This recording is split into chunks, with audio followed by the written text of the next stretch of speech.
तो राधे राधे बच्चों। पिछली क्लास में हमने डिस्कस किया था लिगेंड्स के बारे में। तो लिगेंड्स कितने तरह के होते हैं और वो सारी चीजें हमने डिस्कस की थी। IUPAC इसमें डिस्कस कर दिया, यानी कि नॉमेनक्लेचर ऑफ कोऑर्डिनेशन कंपाउंड्स।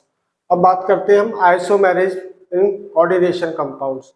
तो देखो, अगर हम यहाँ पर आइसोमेरिज की बात करें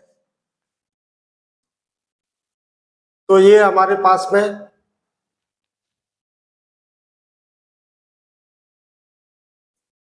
टाइप्स ऑफ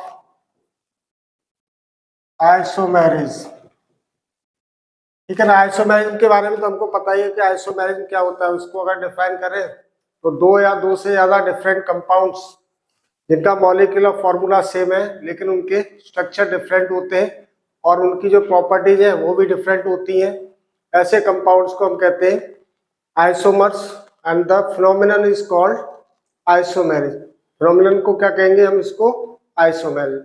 तो यहाँ पर बेसिकली ब्रॉडली अगर हम इसको डिवाइड करें, क्लासीफाई करें, तो दो तरह की आइसोमेरिज में हमारे पास में, जैसे कि ऑर्गेनिक कंपाउंड्स में होती है। सिमिलरली यहाँ पर है तो दो तरह की ये हो गया हमारे पास। First one is the structural isomerism. Structural isomerism. और दूसरा हो जाएगा स्टीरियो आइसोमेरिज। स्टीरियो आइसोमेरिज, ठीक है ना।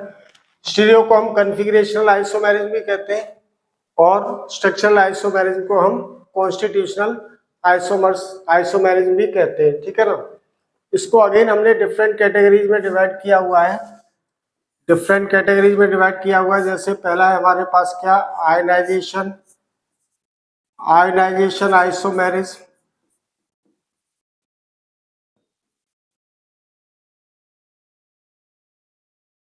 Ionization isomerism. और दूसरा है हाइड्रेशन या हाइड्रेट या सॉल्वेशन भी कहते हैं इसको, hydration isomerism. Third one is the linkage isomerism. Linkage isomerism. And fourth one is coordination isomerism.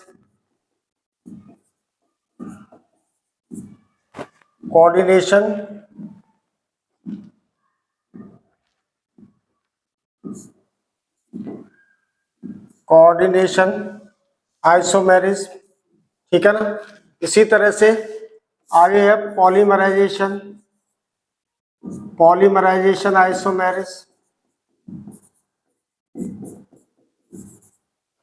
Isomerism. ये भी क्या है? आइसोमेरिज, ठीक है। और fifth one is also there, उसको कहते हैं हम कोऑर्डिनेशन पोजीशन आइसोमेरिज। अब देखो, स्टीरियो आइसोमेरिज को हमने अगेन दो कैटेगरीज में डिवाइड किया हुआ है, जैसे कि ऑर्गेनिक कंपाउंड में डिवाइड करते हैं। तो ये यहाँ पर क्या है कि एक है हमारे पास geometrical isomerism. Geometrical isomerism and the second one is optical isomerism. Optical isomerism, ठीक है ना। तो ये इसका ब्रॉड वाइड क्लासिफिकेशन हो गया डिफरेंट टाइप की जो आइसोमेरिज है। स्ट्रक्चरल आइसोमेरिज, स्टीरियो आइसोमेरिज, ठीक है ना। इसको आप थोड़ा सा ठीक से लिख दो, पूरा ही लिख देता हूँ इसको, ठीक है ना। तो देखें, ये स्ट्रक्चरल आइसोमेरिज, स्ट्रक्चरल आइसोमेरिज को हमने सिक्स्थ कैटेगरी में डिवाइड किया है। जब मेरे सिक्स्थ वन अभी आ गया, आपको यहाँ पर जगह नहीं है इसलिए आगे लिख देंगे इसको, ठीक है ना। और स्टीरियो आइसोमेरिज को दो कैटेगरी में डिवाइड किया हुआ है, geometrical isomerism and optical isomerism. अब बात करते हैं पहले वाले की, आयनाइजेशन आइसोमेरिज की। तो जैसा कि इसके नाम से पता चल रहा है कि डिफरेंट हमें आयंस मिलेंगे। अगर कंपाउंड का आयनाइजेशन होता है और मॉलिक्यूलर फॉर्मूला उसका सेम है, but we will get the different ions after ionization in aqueous medium, और कुछ भी दूसरा मीडियम दिया हुआ है, तब हम उसको आइसोमेरिज्म को कहेंगे क्या, आयनाइजेशन आइसोमेरिज्म। ठीक है, वो सारा पूरा इतना लिखने की जरूरत नहीं है, बस मेन थिंग इज कि आपको समझना है। ठीक है ना। अब देखें कि अगले वाला क्या हो जाएगा हमारे पास, नेक्स्ट पेज में आ जाते हैं। ये मैंने लिख दिया यहाँ पे आयनाइजेशन आइसोमेरिज्म। ठीक है ना। तो देखें कि आयनाइजेशन आइसोमेरिज्म में क्या होगा, कि मान लो कि अगर हम इसका आयनाइजेशन करते हैं, अगर हम इसका आयनाइजेशन करें तब हमको क्या मिलेगा, तब हमको मिलेगा CONH3 होल 5 Br, और इस पर चार्ज रहेगा क्योंकि NH3 पे कितना चार्ज होता है, 0 रहता है, और टोटल चार्ज जो है इस पर कितना है, CO पर +3 है, SO4 पर -2 होता है, और Br पर -1। तो यहाँ पर कितना आया, 2 पॉजिटिव, और ये बाहर हो गया SO4 2-। ठीक है ना। सिमिलरली देखें कि अगर इसका आयनाइजेशन हो रहा है मान लो, तब क्या मिलेगा हमको, कि ये CONH3 होल 5। अब इन दोनों को हमने क्या किया है यहाँ पर, कि यहाँ पर SO4 को अंदर ले लिया, Br को बाहर ले गए, यानी SO4 यहाँ पर SO4 लिगेंड का काम कर रहा है, और Br जो है बाहर है, यानी SO4 सेकेंडरी वैलेंसी से सेटिस्फाइड हो रहा है, सेकेंडरी वैलेंसी से अटैच है, और Br प्राइमरी वैलेंसी से अटैच है। अब इन दोनों को मैंने कलर भी दिए हुए, देखो इसका कलर बेसिकली कैसा होता है, वायलेट होता है, और इसका कलर कैसा होता है, रेड होता है। तो ये दोनों में क्योंकि डिफरेंट आयंस मिल रहे हैं हमें, इसके ऊपर चार्ज कितना रहेगा, यहाँ पर 2 पॉजिटिव। ठीक है ना, सॉरी 1 पॉजिटिव। इस पर जो चार्ज रहेगा वो कितना रहेगा, 1 पॉजिटिव चार्ज, क्योंकि 2 पॉजिटिव तो क्या हुआ कि SO4 ने सेटिस्फाइड कर दिया। ठीक है ना। तो यहाँ पर आयनाइजेशन पर ये डाई कैटायन मिल रहा है, यहाँ मोनो कैटायन मिल रहा है, ये सल्फेट आयन दे रहा है और ये ब्रोमीन आयन दे रहा है। या फिर हम ये कहें कि इनके अगर एक्वस सॉल्यूशन में हम BaSO4 डाल दें, तो BaSO4 में व्हाइट PPT जो मिलेगा वो इसके साथ मिलेगा, क्योंकि BaSO4 प्रेसिपिटेट आउट हो जाएगा, और इसका प्रेसिपिटेशन नहीं होगा, क्योंकि Br- या Br2 की बात करें तो वो कैसा है, आयनिक कंपाउंड है, वो कोई भी PPT नहीं देगा। या फिर दूसरे केस में हम बात करें कि मान लो कि इसके साथ में क्या मिला, कि इसको मैं A आइसोमर कह दूं और इसको B आइसोमर कह दूं, तो A isomer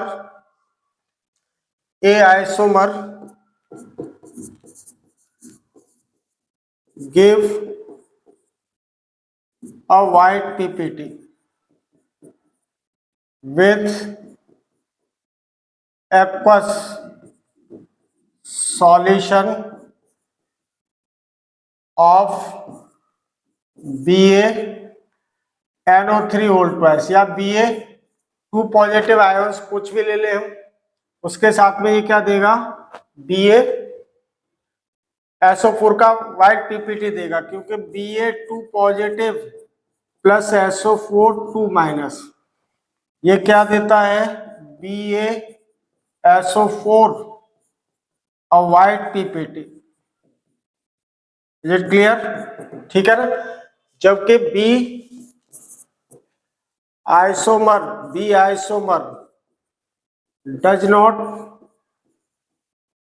give any PPT।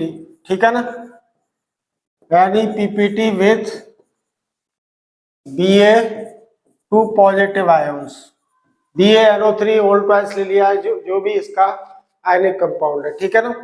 तो ये दोनों में डिफरेंस हो गया। अब दूसरी रिएक्शन की अगर हम बात करें कि मान लो कि ये हमारे पास में BA सॉरी ये कंपाउंड हमारे पास क्या CONH3 होल 5 और यहाँ पर ये Br था, बाहर ये SO4 है। अब इसकी अगर हम एक्वस AgNO3 के साथ रिएक्शन कराते हैं, AgNO3 ये एक्वस और ये भी कैसा है एक्वस सॉल्यूशन, तो नो PPT, ठीक है ना। जबकि सेकंड वाले केस में अगर हम देखें, in second case CONH3 whole 5, अब SO4 को अंदर ले लिया और Br इसमें क्या है, ये बाहर है। इसका भी हमने क्या किया, एक्वस सॉल्यूशन लिया और इसकी रिएक्शन कराई हमने AgNO3 एक्वस के साथ। इज दैट क्लियर, ठीक है ना। तब क्या होगा, क्योंकि सॉल्युबिलिटी ऑफ AgBr क्या होती है, बहुत कम होती है। अप्रोक्सीमेटली इसका जो KSP वैल्यू होता है वो कितना रहता है, वो 10 पावर 3 की रेंज में रहता है, ठीक है ना। दैट इज नियरली 10 पावर -13 की रेंज में। और ये क्या मिला हमको, white PPT sorry dull yellow PPT होता है इसका, ठीक है ना। This is dull yellow PPT, dull yellow PPT, ठीक है ना। जबकि ऊपर वाले केस में नो PPT। तो इस तरह से ये दोनों आइसोमर जो हुए वो क्या हुए, आयनाइजेशन आइसोमर्स, ठीक है ना। अब बात करते हैं हम अगले वाले आइसोमर की। अगले वाले आइसोमर में देखें, नेक्स्ट थिंग कि ये हाइड्रेट आइसोमर्स। हाइड्रेट आइसोमर्स में भी देखें हम कि यहाँ पर इसका कलर वायलेट है, इसमें एक भी वाटर मॉलिक्यूल बाहर नहीं है, इसमें एक वाटर मॉलिक्यूल, इसको क्या कहेंगे, वाटर ऑफ क्रिस्टलाइजेशन। इसको भी क्या कहेंगे, वाटर ऑफ क्रिस्टलाइजेशन। यानी इसको स्लाइटली हीट करेंगे तो इसके वेट पे कोई डिफरेंस नहीं आएगा, वो एज इट इज रहेगा। इसको स्लाइटली हीट करेंगे तो ये जो बाहर वाला पानी का मॉलिक्यूल है, जो वाटर मॉलिक्यूल है, ये एवोपरेट कर जाएगा। इसको अगर हीट करेंगे तो इसके 2 मॉलिक्यूल बाहर हो जाएंगे। तो यहाँ पर 3 Cl बाहर, यहाँ पर 2 Cl बाहर, यहाँ पर एक ही Cl बाहर है। यानी कि जो number of water molecules, the isomerism which arises due to the difference in the number of water molecules inside and outside the complex, ठीक है ना, इज कॉल्ड हाइड्रेट आइसोमेरिज्म। इसका अगर आयनाइजेशन करेंगे हम तो दिस विल कंज्यूम, ये कितना कंज्यूम करेगा, तो देखो दिस विल कंज्यूम 3 इक्विवेलेंट या 3 मोल्स ऑफ AgNO3, ठीक है ना, टू फॉर्म 3 AgCl का वाइट PPT देगा ये। जबकि ये कितना कंज्यूम करेगा, 2 moles of AgNO3 to give 2 moles of AgCl। इस वाले कंसेप्ट पे सवाल भी आया है डिफरेंट मोल्स के साथ में। इसका वेट दे दिया और इसका वेट दे दिया, इसका मॉलिक्यूलर फॉर्मूला दे दिया और ये पूछ लिया कि इनमें से कौन से वाला आइसोमर होगा। अगर मान लो इसके वेट के से जो नंबर ऑफ मोल्स आ रहे हैं और इसका जो वेट दिया है उसके जो नंबर ऑफ मोल्स है, तो वो दोनों एक दूसरे के 1:3 रेशियो में, इसका मतलब क्या 3 Cl बाहर है। अगर वो मोल्स 1:2 रेशियो में तो इसका मतलब 2 Cl बाहर है। अगर वो 1:1 रेशियो में तो इसका मतलब 1 Cl बाहर है, ठीक है ना। सिमिलरली यहाँ पर दिस विल कंज्यूम, कितना कंज्यूम करेगा, सिर्फ एक aqueous, this is also aqueous, this is also aqueous, तो this will form 1 mole of AgCl। और AgCl का बेसिकली कैसा होता है, AgCl जो होता है ये white PPT, this is white PPT, this is also white PPT। यानी तीनों में ही हमें क्या मिलेगा, वाइट PPT मिलेगा। क्योंकि इसके लिए KSP वैल्यू अप्रोक्सीमेटली कितना होता है 10 पावर माइनस 10 रहता है, ठीक है ना। तो अगर हम सिल्वर हैलाइड की बात करें तो AgF is soluble in water, AgCl is sparingly soluble with KSP 10 power minus 10, यानी AgF से लेस सॉल्युबल है but it is more soluble than AgBr। AgBr में के लिए KSP मैंने बताया वो 10 पावर माइनस 13 की रेंज में। वही अगर हम बात करते हैं AgI की तो उसका ब्राइट येलो PPT मिलता है जिसके लिए KSP वैल्यू है in the range of 10 power minus 17 to minus 18 कह सकते हैं अलग अलग टेम्परेचर पर। तो लीस्ट सॉल्युबल इज AgI, ठीक है ना। तो ऐसे आइसोमर्स को कहेंगे हम क्या, hydrate isomers, and the phenomenon is called hydrate isomerase, ठीक है ना। तो देखा कि हमने जो आइसोमेरिज्म का जो रीजन है due to the difference in number of water molecules, outside यहाँ पर 0 है, यहाँ पर 1, यहाँ पर 2, outside and inside the complex, this isomerism is called hydrate isomerism, ठीक है ना। तो ये दूसरे तरह की आइसोमेरिज्म हुई। अब थर्ड वन ले लेते हैं हम, इसमें और भी बहुत सारे एग्जाम्पल हो सकते हैं। ऑलवेज जो यहाँ पे रहेगा वो ऑलवेज क्या रहेगा, वाटर मॉलिक्यूल अगर हाइड्रेट है। अगर सॉल्वेशन की बात कर रहा है तो लिक्विड अमोनिया भी ले सकते हैं हम, ये NH3 मॉलिक्यूल भी हो सकता है इनसाइड एंड आउटसाइड, ठीक है ना। तो उसको क्या कहेंगे हम, solvate isomerism. Next thing is, अगली चीज देखते हैं हम, नेक्स्ट पेज, कोऑर्डिनेट आइसोमेरिज्म। ये जो कोऑर्डिनेट आइसोमेरिज्म होगा वो जो डबल कॉम्प्लेक्सेज होते हैं, यानी जिसमें दो कोऑर्डिनेशन स्फीयर है, एक कैटायनिक कोऑर्डिनेशन स्फीयर होता है और एक एनायनिक कोऑर्डिनेशन स्फीयर होता है, ठीक है ना। तो दोनों के बीच में अगर आइसोमेरिज्म जो का जो रीजन है वो क्या हो जाएगा कि number of ligand, different ligand है वो दोनों के बीच में क्या हो जाएंगे, एक्सचेंज हो जाएंगे। फॉर एग्जाम्पल हम मान लेते हैं यहाँ पर कि ये मेरे पास CONH3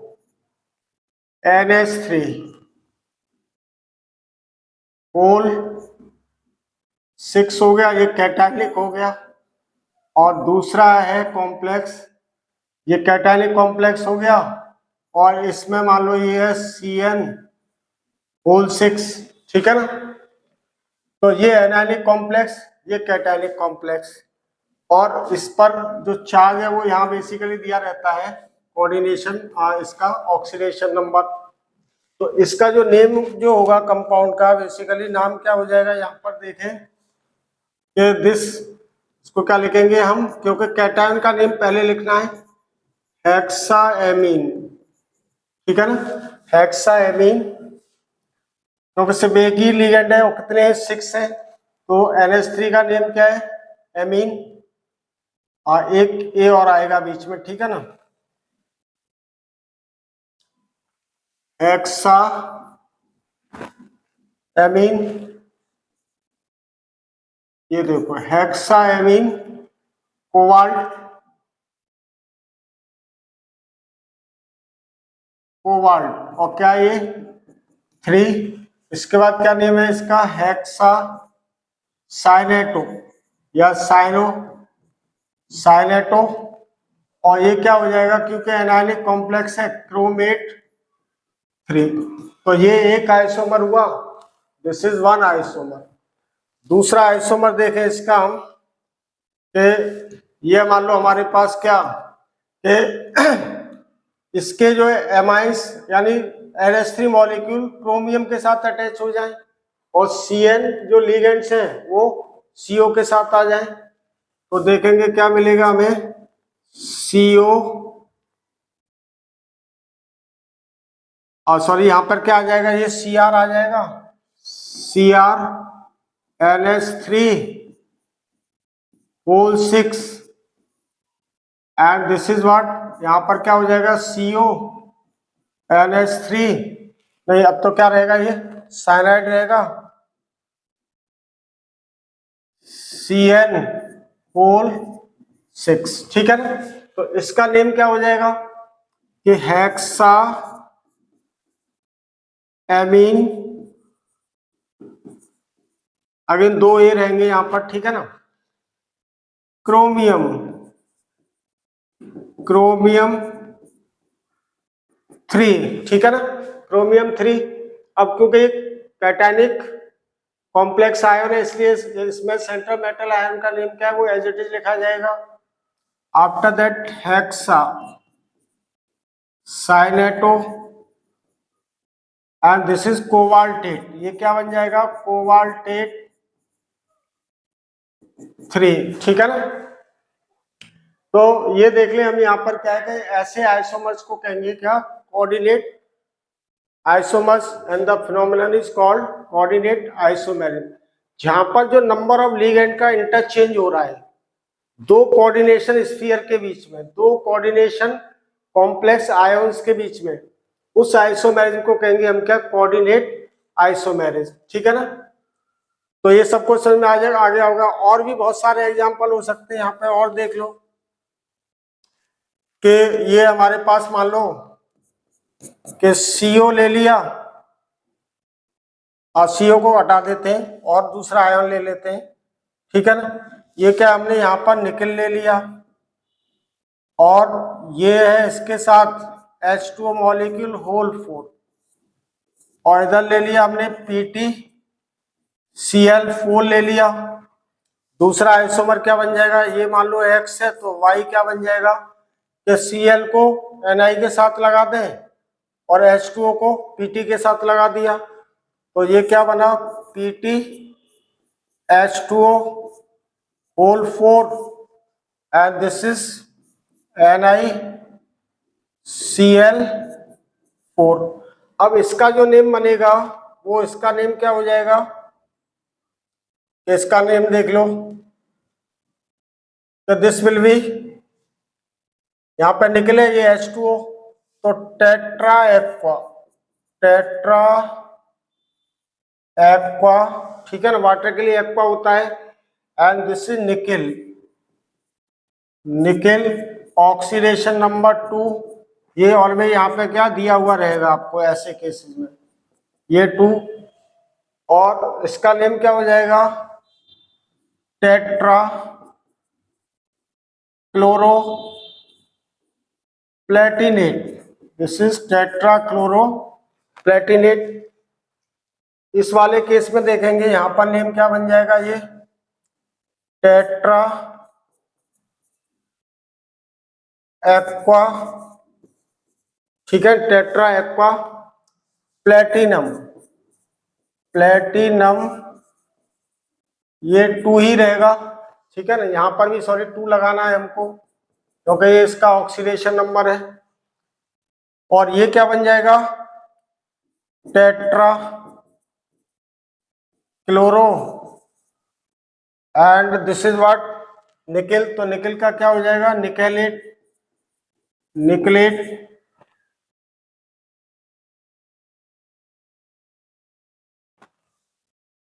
ये निकेलेट एंड दिस इज 2, ठीक है ना। तो ये इसका और दूसरा एग्जाम्पल हुआ। तो इस तरह से हमने यहां पर देखा कि ये हो गया कोऑर्डिनेट आइसोमेरिज्म। अगले वाले जो और बाकी के आइसोमेरिज्म वो मैं नेक्स्ट क्लास में डिस्कस करूंगा, ठीक है ना। चलो ओके, बाय टू एवरीबॉडी, अभी मैं वाइंड अप करता हूं।